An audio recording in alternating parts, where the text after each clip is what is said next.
Gaslighting for the black sheep of the family. Happy 2021, guys. This is your girl Twilight. Today's particular message is about gaslighting.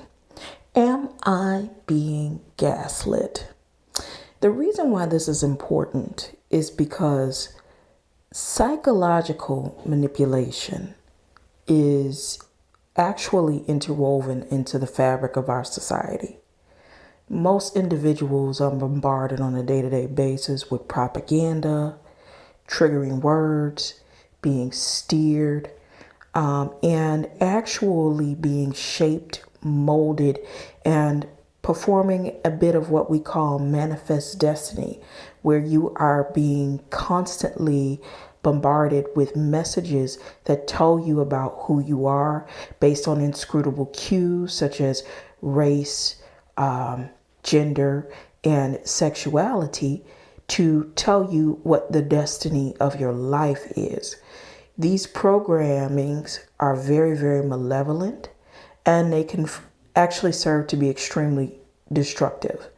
So individuals can be gaslit on a larger scale and manipulated on a larger scale, or they can be gaslit and manipulated on a smaller scale, whether it be in a friendship relationship or inside the home.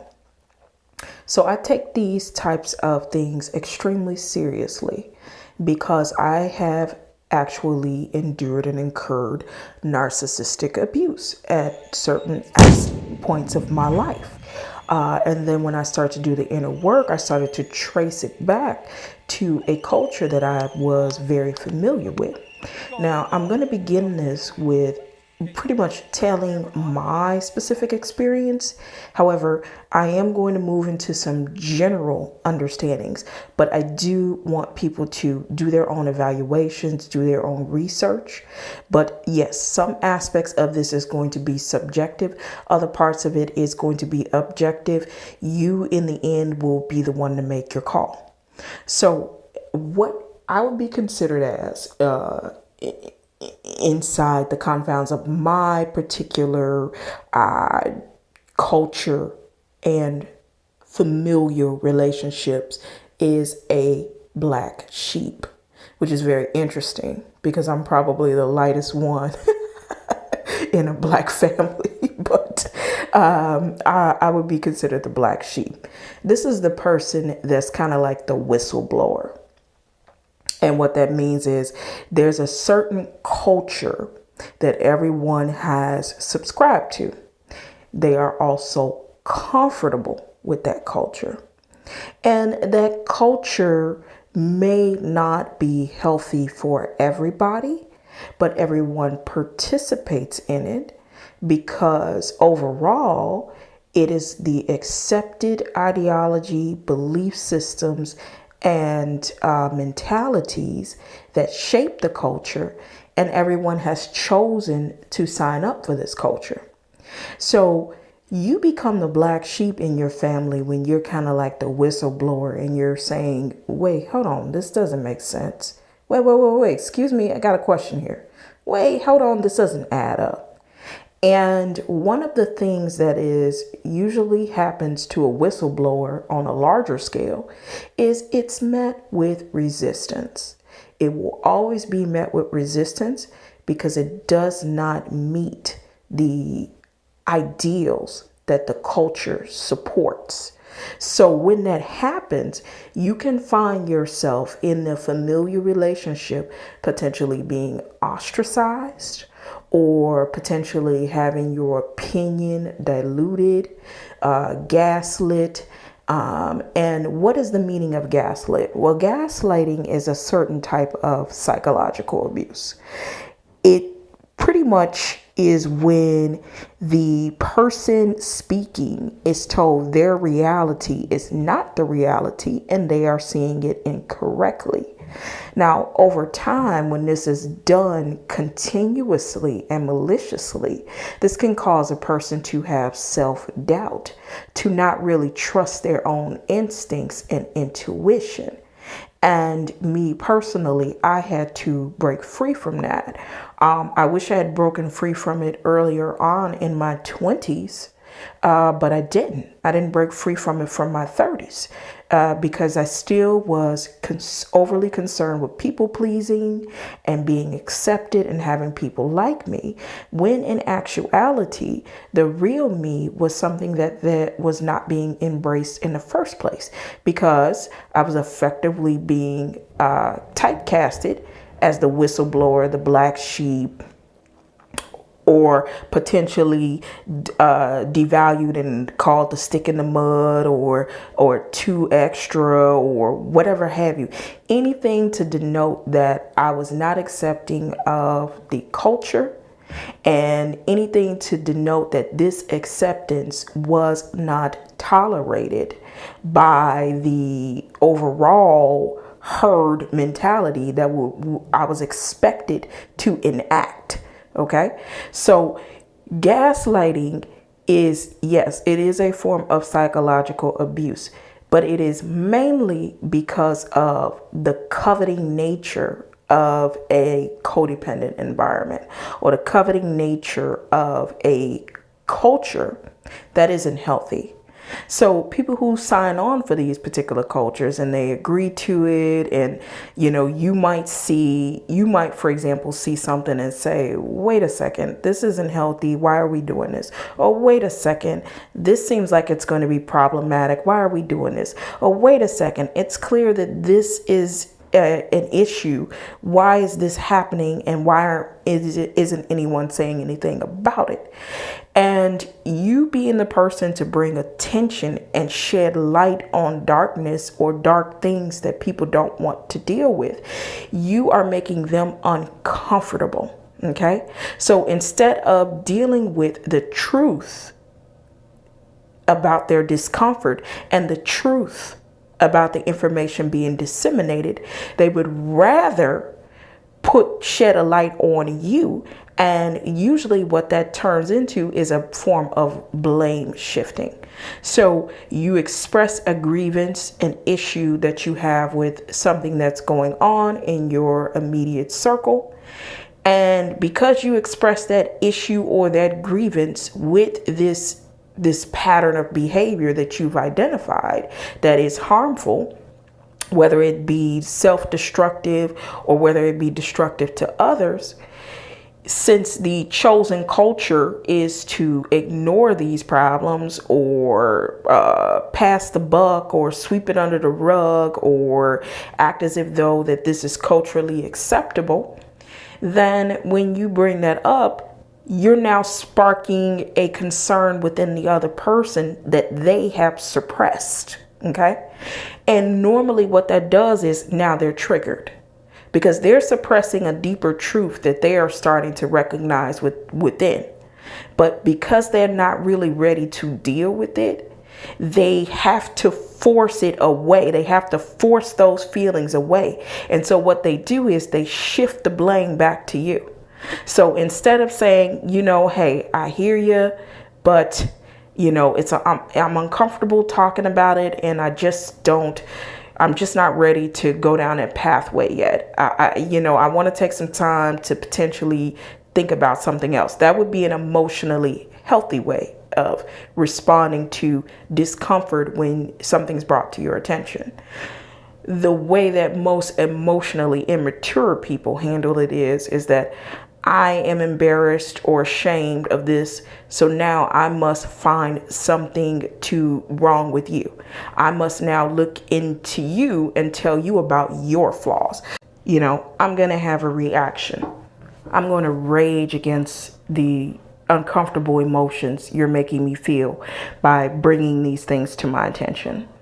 So I'm not going to take into account your intentions. The only thing I'm going to do is be consumed with how I feel about what you say. So I'm going to be emotionally reactive. So I'm going to rage against you initially. That is a form of gaslighting. Okay, because when the person does not take into consideration what your intentions are, but is only responding to the way that it makes them feel, they are now creating a hostile environment for you, which now kind of generally makes a person want to back off from talking about it. But ultimately, that's unfair to that person. Okay. Second, I'm going to deny what happened. What you saw, you didn't see. What you felt, you didn't feel. What you needed at the time, it wasn't that big of a deal. Oh, you're being too sensitive. Oh, it was just a joke. You know, then they'll begin to twist the story. They'll make up an entire narrative to facilitate whatever the going culture expects. They'll refuse to talk about it. Other than that, they could reverse the discussion to what you did wrong. Now, all of a sudden, I have an issue with something. Now, because I have an issue with something and it makes you uncomfortable, now we have to go and examine my flaws without even addressing the initial reason why the conversation came up in the first place. But that is a response that you can expect from an emotionally immature person, which is blame shifting. They'll shame you for the way that you feel. They'll accuse you of something that is wild and outlandish just to deflect away from the initial conversation. Then they'll deny any type of responsibility for their actions at hand. So after the tantrums, after the blame shifting, after all of the emotional abuse, then they'll say you're too sensitive, or they'll say, oh, you took it the wrong way, or this and that or the other. If not all the way going to the extreme and playing the victim. Well, hey, I felt attacked. Now, here's the thing. Emotionally incompetent people tend to expect others around them to remain calm while they act a whole damn fool. I'm going to say that again. Emotionally incompetent people expect people around them to remain calm while they act a whole damn fool. And I think that this comes from a lack of awareness, so they can't really process that their behavior is the catalyst to your reaction. So, for example, they don't have a realistic self-awareness of what their behavior is. And that is generally the case when someone is not highly emotionally developed. So they're gaslighting you, they're being combative and attacking you because of the discomfort that they feel. So one, they have no access to the discomfort that they feel. They're not even aware of it. Two, they've already started down the path of raggedy as hell response. Then three, after that raggedy ass response, they now expect you to maintain your composure and to not have a reaction, because ultimately, if you have a reaction, that's their way out. That's how they get out of it. And it's really it's a psychological tactic of abuse for sure. But let me be clear about abusers. Abusers are not necessarily powerful. They're actually powerless. That is the reason why they're being abusive. I'm going to say that again. Abusers are not necessarily powerful. They're powerless. That's why they're being abusive. So what they need to do is they need to cover up the fact that they're so terrible in this particular area. And they make scenes, they yell obscenities, and then they expect you to be the bigger person, because ultimately they are very well, somewhere in the back of their mind and their subconscious, they know that they are operating in a capacity that is extremely destructive. They know that. They're aware of it. And they're ashamed of it, and they're embarrassed of it. But if they can pull you in and draw you into the negativity, this can deflect away from them. And now they have somebody to blame. Now, if you are already a black sheep in the family, which is AKA the whistleblower, if you're the black sheep in the AKA whistleblower in the family, then you are an easy scapegoat, because at that point, Now they have enough evidence on their side and enough people around to say, oh yeah, I know this person is like that. Oh yeah, I know this person is like that. Now, one of the things that I interestingly found is that in all my studies of working with inner city or urbanized people, black folks, you know what I'm saying?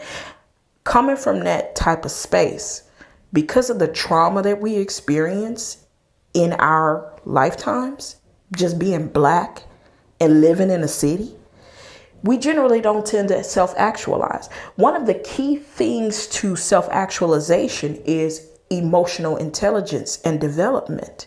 So when you are talking about being able to properly process your emotions, being able to own how you feel, taking accountability, that's just not a real big thing with us. The big thing with us is survival. When you are in a survival scarcity mindset, you're not thinking about emotional intelligence.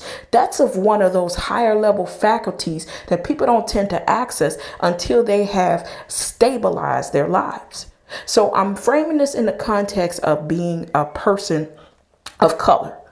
When you are continuously fixated on the mere means of survival, it is not your priority to move towards self-actualization when you're just trying to worry about paying the bills every day, or you have adapted a poverty consciousness from which you have not truly transcended.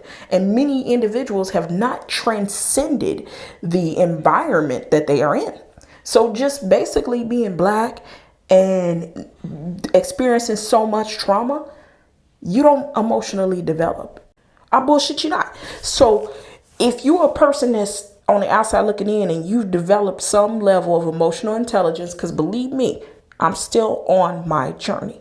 If you develop some level of emotional intelligence, you can see how much inner conflict is going on with our people.